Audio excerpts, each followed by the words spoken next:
الرحمن الرحیم لا حول ولا قوة الا بالله توکلت علی الحی الذی لا يموت والحمد للہ الذی لم يتخذ ولدا ولم يكن له شریک فی الملک ولم يكن له ولی من الذل وکبرہ تکبیرا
بشارت دینے والے اور عذاب سے ڈرانے والے تاکہ دنیا والوں پر حجت قائم ہو۔ اللہ نے اس بات کو واضح کیا کہ ہم نے رسول اس لیے بھیجے ہیں تاکہ دنیا والوں پر حجت قائم ہو جائے۔ حجت کہتے ہیں دلیل، یعنی وہ بات کہ جو اس اقدام کا باعث ہے اس میں دلیل فراہم ہے کہ اگر وہ رسول نہ بھیجے تو حجت قائم نہیں ہو سکتی، دلیل قائم نہیں ہو سکتی۔ وہ عادل حقیقی ہے اور چونکہ وہ کوئی کام سوائے عدل کے کرتا نہیں، اس لیے اس نے اس حجت کو قائم کرنے کے لیے اہتمام کیا، ایک انتظام فراہم کیا کہ ہم رسول بھیجیں گے اور ان کے ذریعے سے حجت قائم ہے۔ ورنہ یہ ہو سکتا تھا کہ دنیا والے بندے یہ کہتے پروردگار ہم کیا کرتے، ہمارے سامنے تو کوئی نہ بشارت دینے والا تھا نہ عذاب سے ڈرانے والا تھا، اس لیے ہم سے یہ غلطیاں ہوئیں تو ہم کیا کرتے۔ اس لیے اللہ نے کہا نہیں، ہم نے یہ انتظام کر دیا ہے، ہم نے رسول بھیج دیے ہیں، وہ مبشر بھی ہیں، وہ منذر بھی ہیں، اور ان کی وجہ سے ہم نے تم پر حجت تمام کر دی۔ اب یہ بات اور ہے کہ ایک طبقہ امت مسلمہ میں اس بات کا قائل ہی نہیں ہے کہ اللہ عادل ہے۔ وہ تو کہتے ہیں اللہ قادر مطلق ہے، اس کا جو جی چاہے کرے، چاہے تو نیکوکار کو جہنم میں بھیج دے اور چاہے تو خطا کار کو جنت عطا کر دے، اور اس کی قادریت سے اور اس کے قادر مطلق ہونے سے یہ فائدہ فراہم کیا جا رہا ہے کہ اس سے کوئی سوال نہیں کر سکتا، اس سے کوئی پوچھ نہیں سکتا، اس کو نہیں ہے، وہ مالک ہے، وہ قادر ہے، اس کی قدرت سے کس کو انکار ہو سکتا ہے؟ ہمیں کسی کو انکار نہیں کہ وہ قادر مطلق ہے، جس کو چاہے جنت میں بھیجے، جس کو چاہے جہنم میں بھیجے. تو جو عدل کے قائل نہیں ہیں ان پر حجت تمام نہیں ہو رہی. سبحان اللہ. جو عدل کے قائل ہیں ان پر حجت تمام ہو رہی ہے. اللہ تو کہہ رہا ہے ہم نے حجت کو تمام کیا، اور وہ یہ کہہ رہے ہیں کہ چونکہ اللہ قادر مطلق ہے اس لیے اب اس حجت کی کیا ضرورت ہے. اس حجت کی ضرورت کیا ہے؟ وہ اگر رسول بھیجے یا نہ بھیجے اس کی مرضی، وہ اگر بھیجتا ہے تو اس کی مرضی، نہیں بھیجتا ہے تو اس کی مرضی. ہم تو کوئی سوال نہیں کر سکتے. تو اس کی معنی یہ ہوئے کہ جب ہم اس کی عدل کے قائل نہیں ہوئے اور صرف اس کی قادریت اور قادر مطلق ہونے کے قائل ہوئے تو ہم نے اس کے اس عمل سے انکار کر دیا کہ اس کو حجت بھیجنے کی، حجت قائم کرنے کی ضرورت نہیں. تو بندہ پرور ایک طویل بحث ہے کہ اللہ نے اپنا کام عدل کے مطابق چلایا ہے یا اپنے قادر ہونے کے مطابق چلایا ہے. وہ قادر حقیقی ہے، وہ قادر مطلق ہے، لیکن وہ کوئی کام بغیر عدالت کے نہیں کرتا. جب بھی کوئی کام کرتا ہے مطابق عدل کرتا ہے، جب بھی کوئی اقدام کرتا ہے وہ عدل کے مطابق کرتا ہے. اس لیے اس کے عدل کا تقاضا یہ ہے کہ وہ حجت فراہم کرے. اس لیے اس نے رسول بھیجے. اب جو یہ لفظ رسول اس میں استعمال کیا گیا، رسولن کہہ کے رسول استعمال کیا گیا، تو اس کی یہ معنی نہیں ہے کہ صرف رسولوں کا تذکرہ ہے.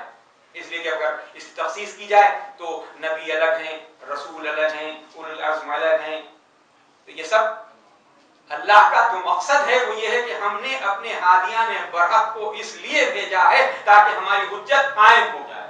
تم اپنی حجت پر اس موقف پر ڈٹے رہو اور اس موقف پر کھڑے رہو کہ اللہ تو نے چونکہ ہمارے درمیان ان رہنماؤں کو بھیجا ہے اس لیے ہم پر حجت قائم ہو چکی ہے. اب جو کچھ ہم کرتے ہیں اس کے لیے ہم جواب دیں.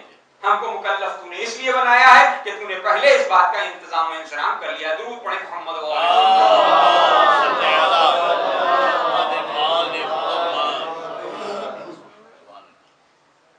جو اس کو عادل نہیں مانتے ان کی بات اور ہے کہ ان کے لیے کسی حجت کا ہونا ضروری نہیں. ہم اب اس بحث کو یہیں سمیٹ کے اپنے مضمون کو آگے بڑھاتے کہ اللہ نے رسول بھی بھیجے، نبی بھی بھیجے، امام بھی بھیجے. ان سب میں فرق یہ ہے کہ نبی کہتے ہیں خبر لانے والے. جب تک ایک بھی خبر کہانی باقی رہ گئی نبوت اپنی آخری منزل پہ نہیں پہنچی. جب تک ایک بھی خبر باقی رہ جائے، جناب آدم نبی تھے، جناب نوح نبی تھے، جناب ابراہیم نبی تھے، جتنے انبیاء نام لیا جاتا ہے جن کے نام قرآن میں ہے اور جن کے نام قرآن میں نہیں ہے، کم از کم ایک تعداد ہمیں احادیث کے ذریعے سے ملتی ہے کہ 1,24,000 نبی ہیں. تو جب تک ایک بھی خبر باقی رہ گئی نبوت کا باب بند نہیں ہوا، کھلا. یہی کیفیت رسالت کی ہے.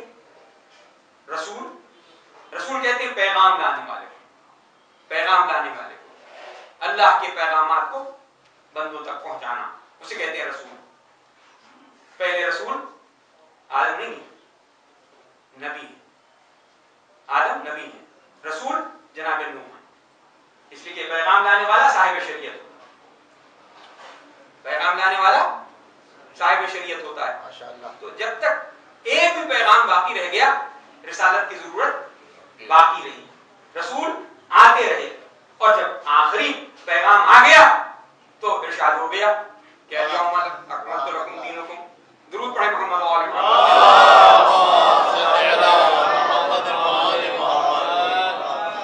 اس لیے کہ جب اس آیت کے ذیل میں آپ ان معنی سنتے ہیں تو یہی کہتے ہیں نا کہ اللہ نے کہا یا ایھا الرسول بلغ ما انزل الیک من ربک. حبیب وہ پیغام پہنچا دے جو ہم نے آپ کو دیا تھا. ظاہر کہ وہ پیغام پہنچانا تھا. جب تک وہ پیغام پہنچایا نہیں گیا رسالت مکمل نہیں ہوئی. رسالت مکمل ہوئی اس منزل پر کہ جہاں سارے پیغامات جمع ہو کے آخری پیغام اپنی آخری ارتقائی منزل پر پہنچ کے دنیا کے سامنے آ گیا. اللہ کے رسول نے وہ پیغام غدیر کے میدان میں پہنچا دیا اور دین مکمل ہو گیا.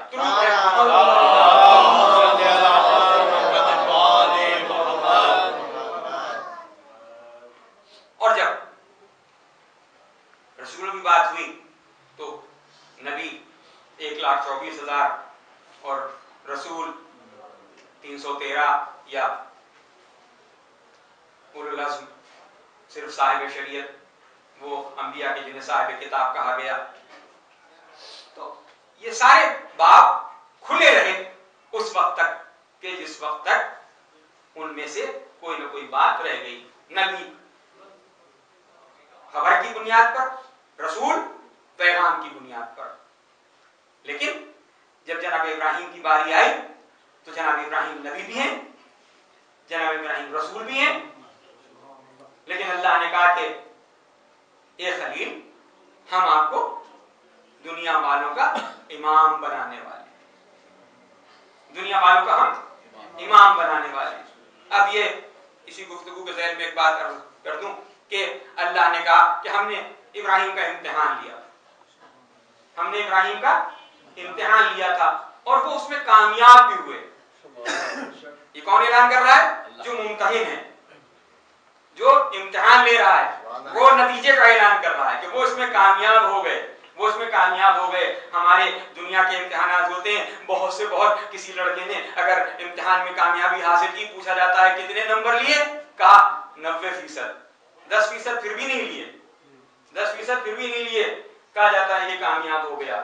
وہ کہ جو 100% لے لے، امتحان لینے والے کی زبان سے کہلا دے کہ ہم نے اسے ممتحن ہونے کی حیثیت سے کامیاب قرار دیا ہے، کہ جتنا امتحان ہم نے اس سے لیا تھا وہ سب کے سب اس نے مکمل کیا، اس میں کامیابی حاصل کی، تب ہم نے امامت دی ہے.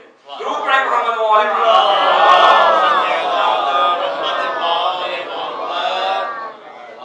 جب ہم نے امامت اسے عطا کی تو اس نے کہا کہ پروردگار میری ذریت میں بھی عطا ہو جائے.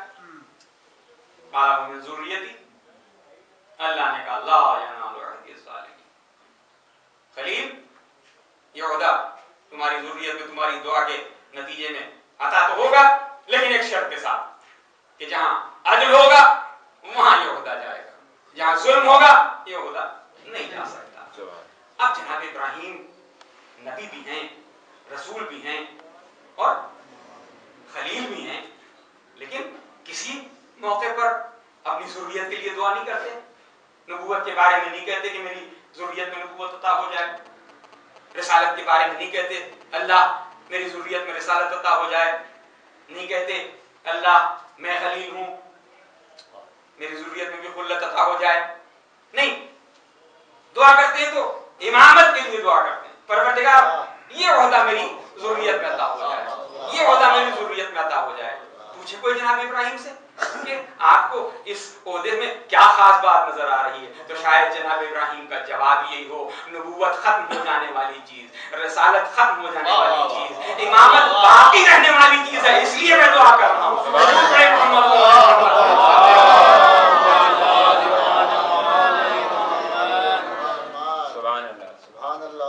امامت باقی رہنے والی ہے، اور اس لیے اللہ نے کہا کہ ہم نے ان رہنماؤں کے ذریعے سے ہم نے حجت کو قائم کیا. حجت قائم ہوگی ان کے ذریعے سے کہ ہاں یہ آئیں گے اور بتائیں گے کہ کیا راستہ ہے اور کیا صحیح ہے اور کیا غلط ہے، اور اس کے ذریعے سے ہم حجت کو قائم کریں گے.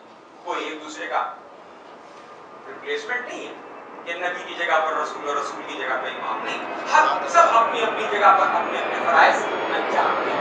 جو نبی کا فریضہ ہے وہ نبی انجام دے، جو رسول کا فریضہ ہے وہ رسول انجام دیتا ہے، جو امام کا فریضہ ہے وہ امام انجام دیتا ہے. اب یہ بات اور ہے کہ دنیا اس امامت کے قائل نہیں، اس لیے یہ مسئلہ ان کی سمجھ میں نہیں آتا. جو امامت کے قائل ہوتے ہیں وہ جانتے ہیں کہ امامت کا فریضہ یہ ہے کہ ان کے ذریعے سے اللہ کی ہدایت قائم رہتی ہے، دنیا صراط مستقیم سے ہٹنے نہیں پاتی ان کی بدولت. درود پڑھیں محمد